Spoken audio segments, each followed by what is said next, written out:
दोस्तों, स्वागत है आप सभी का अपने YouTube चैनल पर। तो आज हम बात करने वाले बिजनौर जनपद के नगीना लोकसभा सीट की। ये एक सुरक्षित सीट है यहाँ पर, चूंकि ये इसलिए सुरक्षित सीट है क्योंकि यहाँ पर 21% जो है वो SC/ST वोटर्स है, इसलिए यहाँ पर ये सुरक्षित सीट है। अगर नगीना लोकसभा सीट की बात करें तो फिलहाल अभी इस पर कोई VIP उम्मीदवार तो आया नहीं है, लेकिन 2024 में ऐसा माना जा रहा है कि ये सीट बेहद हॉट सीट होने वाली है, क्योंकि अंदाजा ये लगाया जा रहा है, कयास ये लगाया जा रहा है कि इस बार आजाद समाजवादी पार्टी के राष्ट्रीय अध्यक्ष चंद्रशेखर रावण यहाँ से चुनाव लड़ सकते हैं। अगर चंद्रशेखर रावण यहाँ चुनाव लड़ते हैं तो यहाँ का जो मुकाबला है वो काफी दिलचस्प हो जाएगा, क्योंकि यहाँ पर दलित वोटरों की अगर बात करें तो वो 21% SC/ST आबादी के हैं और 50% से अधिक मुस्लिम आबादी है। यानी मुस्लिम और दलित मिलकर के इस लोकसभा सीट में जो उम्मीदवार होंगे उनका किस्मत आजमा तय करेंगे। उसके बाद अगर हम बात करें अन्य जातियों की, जिसमें जाट आते हैं, चौहान आते हैं, धोबी आते हैं, गुर्जर आते हैं, तो बिजनौर जनपद के नगीना लोकसभा क्षेत्र में 5 विधानसभा सीट आती है। नगीना सीट जो है 2014 में बीजेपी के पास थी, लेकिन 2019 पे चुनाव हुआ तो बीजेपी से बसपा ने सीट छीन लिया और वर्तमान में बसपा से यहाँ सांसद है गिरीश चंद। लेकिन ऐसा माना यह जा रहा है कि इस बार अगर यहाँ से चंद्रशेखर रावण चुनाव लड़ते हैं तो वो उससे ये सीट छीन सकते हैं। और अगर कोई भी इससे लड़े, अगर चंद्रशेखर रावण यहाँ से चुनाव लड़ेंगे तो उसका पलड़ा यहाँ से भारी होने वाला है, क्योंकि ऐसा माना यह जा रहा है कि चंद्रशेखर रावण चुनाव तो जरूर लड़ेंगे, लेकिन वो अपनी पार्टी के सिंबल पर नहीं, समाजवादी पार्टी के सिंबल पर चुनाव लड़ने वाले हैं और कांग्रेस उसको सपोर्ट करेगी। तो अगर इस सीट नगीना सीट के अंदर जो 5 विधानसभा क्षेत्र आती है उसकी बात करें हम, तो नगीना विधानसभा की सुरक्षित सीट से मनोज पारस विधायक है, जबकि नजीबाबाद से विधायक सीट पर सपा के तस्लीम अहमद विधायक है और धामपुर सीट पर भारतीय जनता पार्टी का कब्जा है, वहां से उसका जो विधायक है वो अशोक राणा है।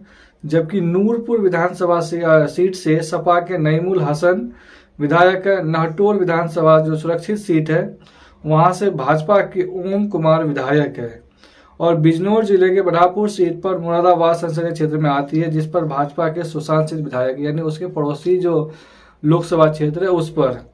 तो नगीना सीट पे अगर हम कुल वोटरों की बात करें तो यहाँ पर 15,74,998 मतदाता, यानी कुल मिला के 16 लाख मतदाता यहाँ पर है।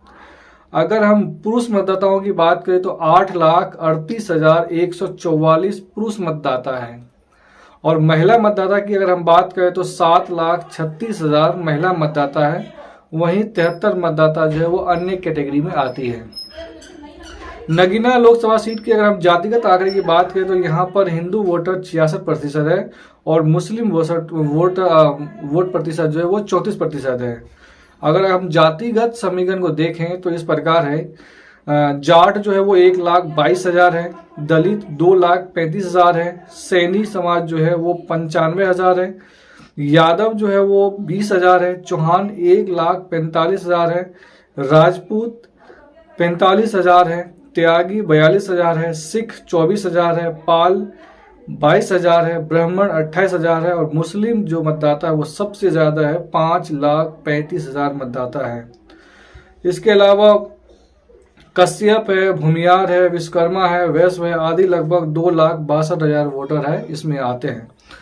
तो अगर हम कैंडिडेट वाइज के बात करें तो इसमें जो है, अगर अभी फिलहाल बीजेपी जो ऐलान नहीं किया है सीट पर, ना ही बसपा ने ऐलान किया है और ऐसा माना यह जा रहा है कि बसपा इस बार गिरीश चंद को जो है वोट और टिकट देने वाली नहीं है, उसकी जगह किसी और को रिप्लेस करने वाले हैं।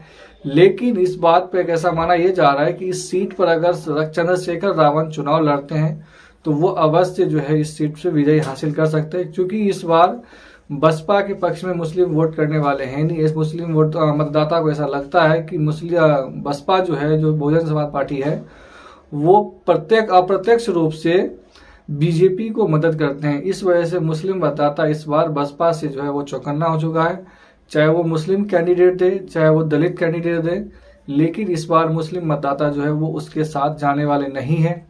और इस बार ऐसा आंकड़ा भी सामने आया है कि अगर कांग्रेस और समाजवादी पार्टी के इकट्ठा यानी अलायंस होने की वजह से मुस्लिम मतदाता जो है वो बिल्कुल एक मुश्त वोट जो है इंडिया अलायंस को पड़ने वाली है, चाहे उसके कैंडिडेट जो भी हो, जहां से भी हो, चाहे सहारनपुर में हो, चाहे बिजनौर में हो, चाहे बागपत में हो, कैराना में हो, जहां से भी इस बार इंडिया अलायंस का कैंडिडेट खड़ा होगा, मुस्लिम वोटर वहीं एक मुश्त वोट करने वाले हैं।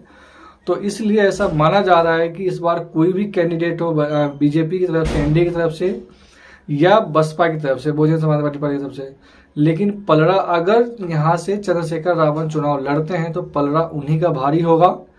और ऐसा माना यह जा रहा है कि एक अच्छे प्रचंड बहुमत से चुनाव जीत सकते हैं, क्योंकि चंद्रशेखर रावण एक दलित समाज से आते हैं और उसका भी एक पार्टी है आजाद समाजवादी पार्टी, जो दलितों और पिछड़ों की बातें करता है और खुद वो दलित है। तो इस वजह से ऐसा माना जा रहा है कि दलित का एक अच्छा खासा वोट जो है वो अपने पाले में ला सकता है और मुस्लिम वोटर भी इसका अच्छा खासा साथ दे सकते हैं। तो अगर वो चुनाव लड़ेंगे यहाँ से, यानी नगीना सीट से, तो वो आराम से यहाँ से जीत सकते हैं, क्योंकि नगीना एक सुरक्षित सीट है। जो भी कैंडिडेट आएगा वो SC ST से ही आएगा और उसमें अगर बड़ा चेहरा देखा जाए तो वो चंद्रशेखर रावण ही होगा, तो ऐसा माना जाता है। लेकिन आप क्या सोचते हैं, क्या लगता है आपको कौन जीत सकता है? अगर चंद्रशेखर रावण इस सीट से अगर चुनाव लड़ते हैं तो क्या वो जीत पाएंगे या कोई और कैंडिडेट जीत पाएगी एनडीए का? आप हमें कमेंट करके बता सकते हैं। चैनल पे नए हैं तो प्लीज़ चैनल को लाइक, शेयर और सब्सक्राइब कर दें। धन्यवाद।